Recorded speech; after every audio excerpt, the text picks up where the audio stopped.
ఇది ఇవాళ చాలామంది ఎదుర్కొంటున్న పరిస్థితి, అనుమానం ఏం లేదు. మనం పైకి చెప్పుకుందుకు సిగ్గుపడుతున్నాం.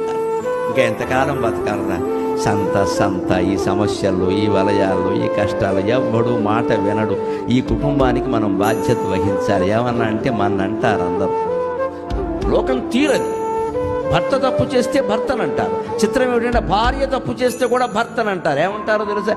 రౌతును బట్టి గుర్రం. విచిత్రమైన సామెత.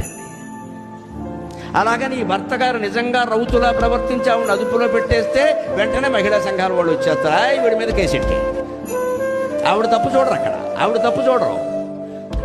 స్త్రీలైతే తప్పు చేయకూడదని ఏమైనా ఉంది? శూర్పణఖలు మందల్లో రామాయణ కాలం నుంచి ఉన్నారు. ఇక్కడ ఎవరికి మినహాయింపులు ఉండవండి. తప్పు ఒప్పు చూడాలి, కానీ స్త్రీ పురుషుల భేదం ఏంటండి? అక్కడ భేదం పనికిరాదు.